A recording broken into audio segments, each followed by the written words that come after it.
नमस्कार। आज हम एक ऐसे शब्द को समझने की कोशिश करेंगे जिसके बारे में सबने सुना तो है पर शायद समझते कम है। समाजवाद। तो चलिए इस जटिल विषय की परतें खोलते हैं और देखते हैं कि इसके अंदर क्या है।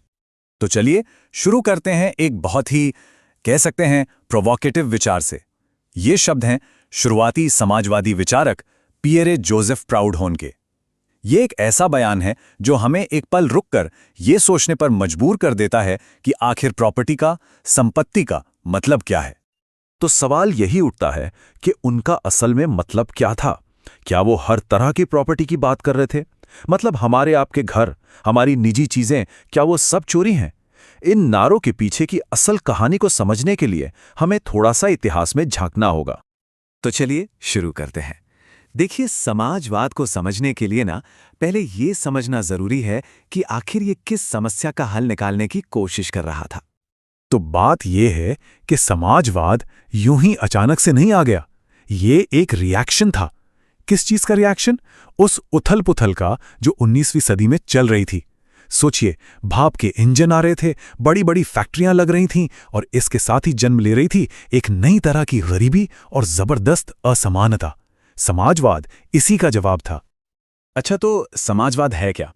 एक बेसिक परिभाषा देखें तो ये एक ऐसा सोशल ऑर्गेनाइजेशन है जिसमें प्रोडक्शन के साधन, मतलब वो चीजें जिनसे दौलत बनती हैं, जैसे कि फैक्ट्रियां, मशीनें, जमीन, इन पर किसी एक इंसान का कंट्रोल ना हो, बल्कि इन पर कंट्रोल हो पब्लिक अथॉरिटी का, यानी पूरे समाज का। यही समाजवाद का कोर आइडिया है। और यहीं पर एक बहुत जरूरी बात समझनी होगी। जब शुरुआती समाजवादी प्रॉपर्टी या संपत्ति की बुराई करते थे ना, तो उनका मतलब हमारी आपकी निजी चीजों से बिल्कुल नहीं था। वो कार, फ्रिज या घर की बात नहीं कर रहे थे। उनका निशाना था प्रोडक्टिव प्रॉपर्टी पर, यानी वो साधन जिनसे और पैसा और दौलत बनाई जा सकती हैं, जिनसे मुनाफा कमाया जा सकता है। तो अब बात करते हैं उन शुरुआती थिंकर्स के, उन ड्रीमर्स के, जिन्होंने एक बिल्कुल अलग तरह के समाज की कल्पना की। इनमें कुछ बड़े नाम हैं जैसे Robert Owen, Saint Simon, Charles Fourier और हाँ, प्राउडहॉर्न भी। और मजे की बात यह है कि शुरू से ही ना समाजवाद को लेकर कोई एक सोच नहीं थी। मतलब ऐसा नहीं था कि सब एक ही बात कह रहे हों। हर विचारक का अपना एक अलग नजरिया था, अपना अलग सोल्यूशन था। और ये जो अलग अलग विचार थे, ये बड़ी बड़ी इंडस्ट्रीज को लेकर उनके नजरिए में साफ दिखते हैं। जैसे रॉबर्ट ओवेन को इंडस्ट्री से कोई दिक्कत नहीं थी। वो कहते थे ठीक है चलाओ, पर कोऑपरेटिव तरीके से। दूसरी तरफ चार्ल्स फूरियर थे, जिन्हें लगता था कि ये फैक्ट्री वाली जिंदगी तो इंसान की क्रिएटिविटी और उसकी खुशी को ही खत्म कर देगी। और फिर थे सेंट साइमन, जो चाहते थे कि इंडस्ट्री को वैज्ञानिक और एक्सपर्ट लोग चलाए। तो इससे पता चलता है कि समाज को कैसे चलाना है, इस पर कोई एक राय थी नहीं। और यहीं से समाजवादी आंदोलन के अंदर एक बहुत बड़ी बहस छिड़ गई। एक ऐसा टकराव जिसमें अगली पूरी सदी के लिए इसकी दिशा तय कर दी। तो हुआ ये कि समाजवाद दो मेन रास्तों पर बंट गया। एक रास्ता था क्रांतिकारियों का। इनका मानना था कि ये जो कैपिटलिज्म है, ये सिस्टम इतना सड़ चुका है कि इसे एक ही झटके में क्रांति करके उखाड़ फेंकना होगा। और दूसरा रास्ता था विकासवादियों का, या कहें रिफॉर्मिस्ट्स का। ये कहते थे नहीं, बदलाव धीरे धीरे आएगा, शांति से, डेमोक्रेटिक सुधारों के जरिए। और ये जो बंटवारा था, इसने सोशलिस्ट मूवमेंट का पूरा भविष्य ही तय कर दिया। तो चलिए अब इस दूसरे रास्ते यानी विकासवादी समाजवाद को थोड़ा और करीब से देखते हैं, क्योंकि ये भी आगे जाकर कई अलग अलग शाखाओं में बंट गया। हाँ, तो ये जो विकासवादी समाजवाद था, ये भी कोई एक अकेली सोच नहीं थी। इसके अंदर भी पूरे यूरोप में अलग अलग आइडियाज पनप रहे थे। Fabian socialism, German social democracy, syndicalism, और इन सब का बदलाव लाने का तरीका एक दूसरे से काफी अलग था। जैसे इंग्लैंड में थे फेबियन सोशलिस्ट।